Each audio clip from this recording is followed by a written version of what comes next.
सुभद्रा की सास ममता देवी, ननद काम्या और ससुर दीपांकर चौरसिया को सुभद्रा के रंग से बहुत चिढ़ थी।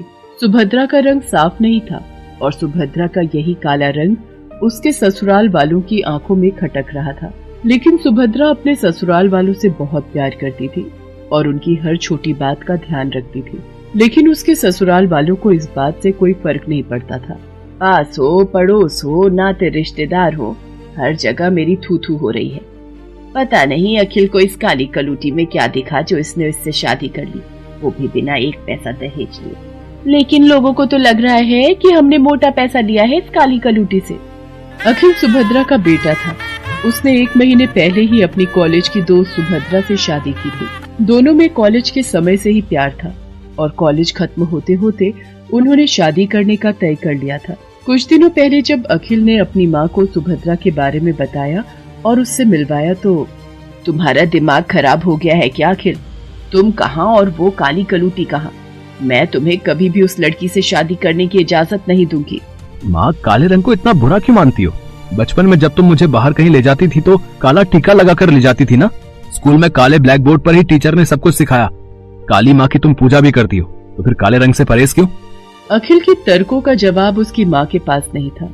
उसने मन मार कर अपने बेटे को शादी की अनुमति दे दी, लेकिन मन ही मन तय कर लिया कि वो सुभद्रा को अखिल की जिंदगी से निकाल फेंकेगी।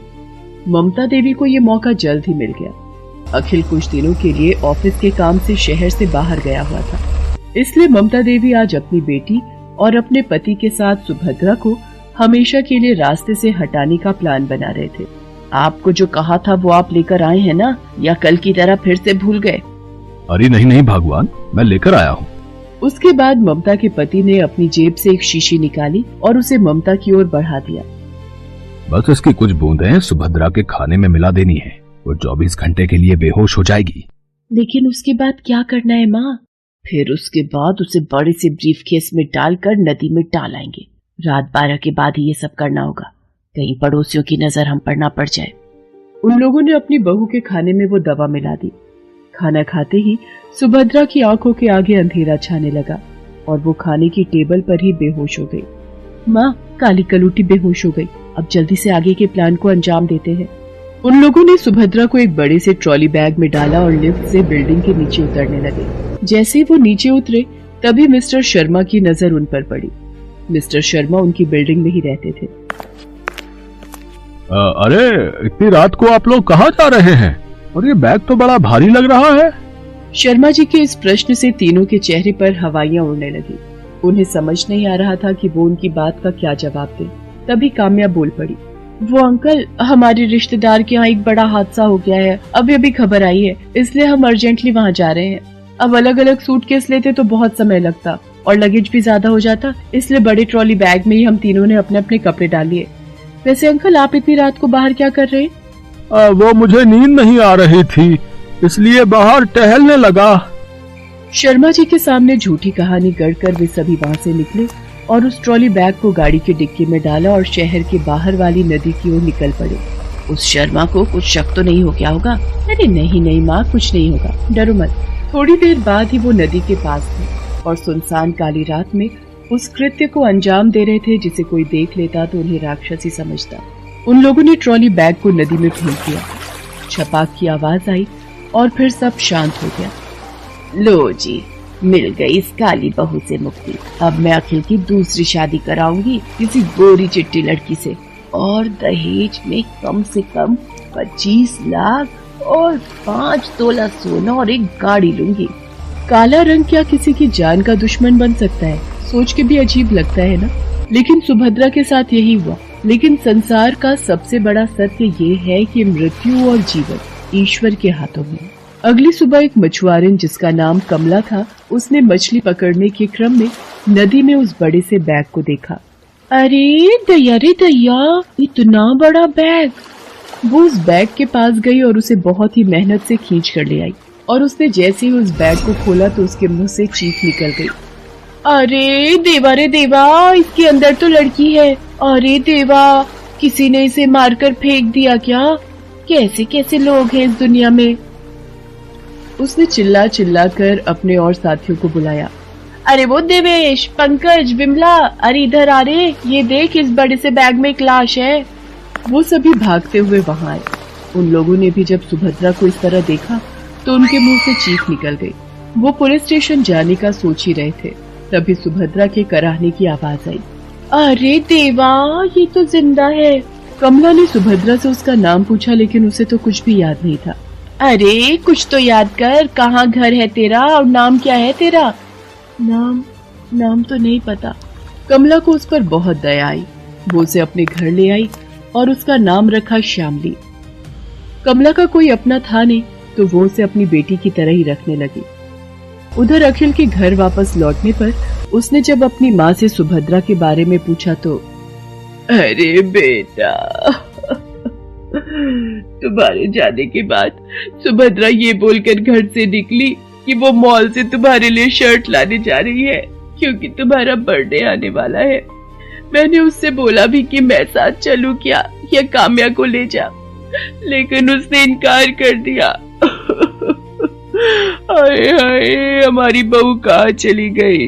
कितनी लायक थी हमारी बहू। अखिल ने अपने स्तर पर सुभद्रा को ढूंढने की बहुत कोशिश की, लेकिन वो नहीं मिली। पुलिस स्टेशन में भी उसकी गुमशुदगी की रिपोर्ट दर्ज कराई, लेकिन कोई फायदा नहीं मिला।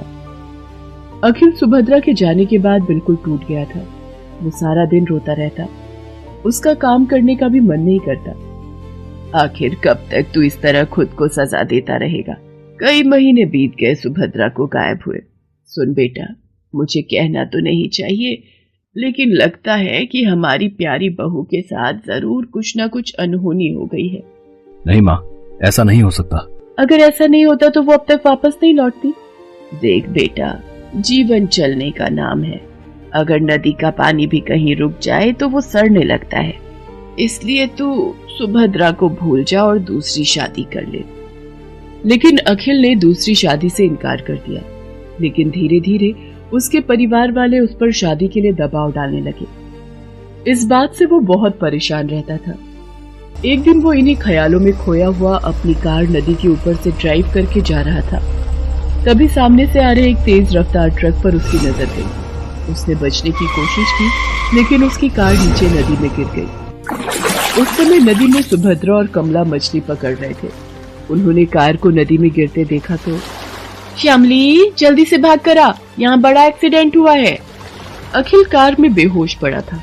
उन दोनों ने उसे खींच कर निकाला, लेकिन जैसे ही सुभद्रा की नजर अखिल पर पड़ी तो उसका सिर चकराने लगा। पुराने दिन उसकी आंखों के आगे घूमने लगे। माँ, ये तो अखिल है, मेरे पति। पति?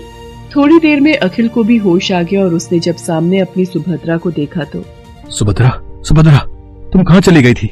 मैंने तुम्हें कितना खोजा। दोनों एक दूसरे के गले लगकर जी भर कर रोए। कमला भी बहुत खुश थी कि श्यामली की याददाश्त वापस आ गई, लेकिन उसे इस बात का दुख था कि अब वो उसे छोड़कर चली जाएगी।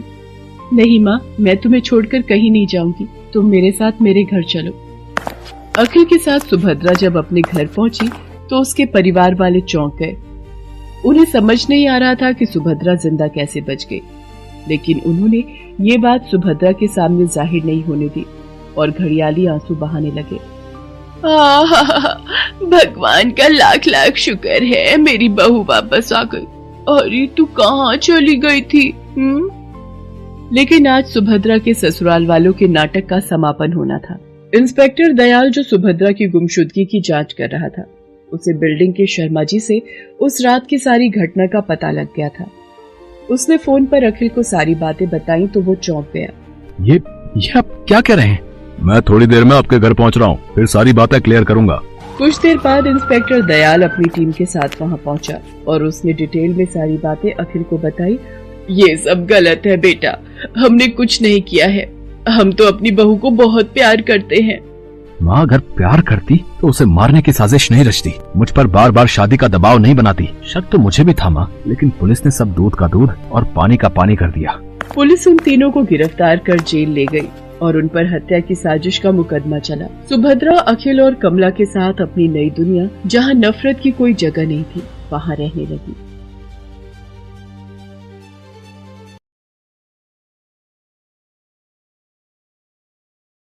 गहरी सीख। जिस घर में बहू को बोझ समझा जाता है, वहीं से उस घर के विनाश की शुरुआत होती है।